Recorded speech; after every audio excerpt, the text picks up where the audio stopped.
صل على رسوله الكريم اما بعد فاعوذ باللہ من الشیطان الرجیم بسم اللہ الرحمن الرحیم۔ محترم سامعین ناظرین، السلام علیکم ورحمۃ اللہ وبرکاتہ۔ معراج کا واقعہ کافی دنوں سے چل رہا ہے کہ حضور نبی کریم صلی اللہ علیہ وسلم جب آسمانوں پہ تشریف لے گئے،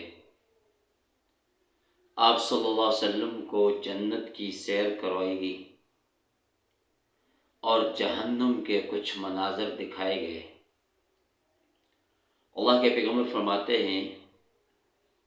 کہ جہنم کے اندر میں نے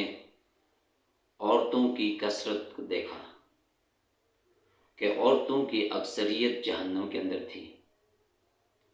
پھر ایک مقام پر دیکھا کہ کچھ عورتیں عجیب آوازیں نکال رہی تھیں، نوحہ کر رہی تھیں، برا بدحال کی حالت میں تھی۔ آپ نے جبریل امین سے پوچھا کہ یہ کون عورتیں ہیں؟ تو حضرت جبریل امین نے جواب دیا کہ یہ وہ عورتیں ہیں جو دنیا کے اندر اپنے شوہر اپنے خاوندوں کی نافرمانی کیا کرتی تھیں، ان کے ساتھ بد اخلاقی سے پیش آتی تھیں، ان کے ساتھ حسن سلوک کے بجائے ان کی اطاعت کرنے کے بجائے ان کی نافرمانی اور ناشکری کرتی تھی۔ جیسے کہ حدیث پاک کے اندر اللہ کے پیغمبر صلی اللہ علیہ وسلم نے ایک اور موقع پر فرمایا کہ جو عورتیں اپنے خاوندوں کی نافرمانی کرتی ہیں، جو عورتیں لان تان و تشنیع کرتی ہیں، بجائے ان کے ساتھ ادب و احترام سے پیش آنے کے اور ان کی بات ماننے کے بجائے ان کی نافرمانی پہ اتراتی ہیں،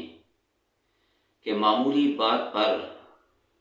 شوہروں کی ناشکری کرنا، ناقدری کرنا، اس کا وبال جہنم کے اندر اللہ کے پیغمبر نے دیکھا کہ ان عورتوں کی آواز فرمایا کہ کتوں جیسی آواز تھی اور وہ چیختی اور چلاتی تھی۔ تو اللہ تعالیٰ نے مرد کو ایک مقام دیا ہے، جیسے کہ قرآن پاک کے اندر فرمایا الرجال قوامون علی النساء، اور اس طرح حدیث کے اندر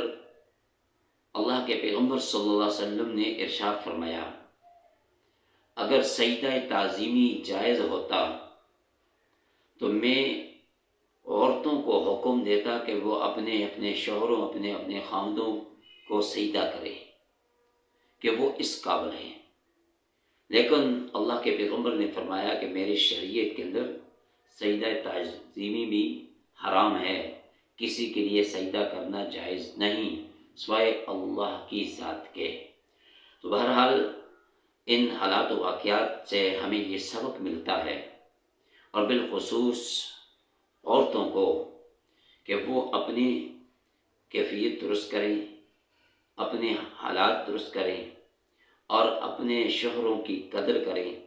اور ان کی نافرمانی نہ کریں، تاکہ کل قیامت کے دن اللہ کے عذاب سے بچ جائیں۔ تو دعا فرمائیں کہ اللہ تعالی ہم سب کو آپ صلی اللہ علیہ وسلم کا اتباع نصیب فرمائے اور پیغمبر صلی اللہ علیہ وسلم کے پیارے طریقوں پہ چلنے کی توفیق عطا فرمائے۔ وآخر دعوانا ان الحمد للہ رب العالمین۔